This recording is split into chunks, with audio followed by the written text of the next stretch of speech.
സൗദിയിലെ സ്വകാര്യ മേഖലയിൽ ജോലി ചെയ്യുന്ന പ്രവാസികളെ സംബന്ധിച്ചിടത്തോളം അല്പം ഗൗരവകരമായ വാർത്തയാണിത്. IT, കസ്റ്റമർ സർവീസ് തുടങ്ങിയ മേഖലകളിൽ സ്വദേശിവൽക്കരണം കൂടുതൽ ശക്തമാക്കാൻ മാനവശേഷി മന്ത്രാലയം തീരുമാനിച്ചിരിക്കുകയാണ്.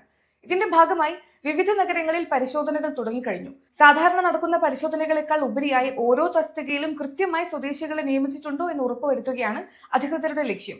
IT മേഖലയിലെ പ്രോഗ്രാമിംഗ്, ടെക്നിക്കൽ സപ്പോർട്ട് തുടങ്ങിയ ജോലികളിലും കോൾ സെന്ററുകൾ ഉൾപ്പെടെയുള്ള കസ്റ്റമർ സർവീസ് വിഭാഗങ്ങളിലും ഇനി സ്വദേശികൾക്ക് കൂടുതൽ മുൻഗണന ലഭിക്കും. പല കമ്പനികളും തങ്ങളുടെ പ്രധാന തസ്തികകളിലേക്ക് സൗദി പൗരന്മാരെ കണ്ടെത്താനുള്ള ശ്രമത്തിലാണ്. ഇതോടെ ഈ മേഖലകളിൽ ജോലി ചെയ്യുന്ന പ്രവാസികൾക്ക് തങ്ങളുടെ ഇക്കാമയിലെ തസ്തികയും ചെയ്യുന്ന ജോലിയും തമ്മിൽ പൊരുത്തക്കേടുകളില്ലെന്ന് ഉറപ്പുവരുത്തേണ്ടത് അനിവാര്യമായിരിക്കുകയാണ്. പരിശോധനകൾ കടുപ്പിക്കുന്നതോടെ സ്ഥാപന ഉടമകളും വലിയ ജാഗ്രതയിലാണ്. വിസയിലെ പ്രൊഫഷനും ചെയ്യുന്ന ജോലിയും മാറിയാൽ വലിയ തുക പിഴയായി നൽകേണ്ടി വരുമെന്നത് പ്രവാസികൾക്കും സ്പോൺസർമാർക്കും ഒരുപോലെ ആശങ്ക നൽകുന്നുണ്ട്.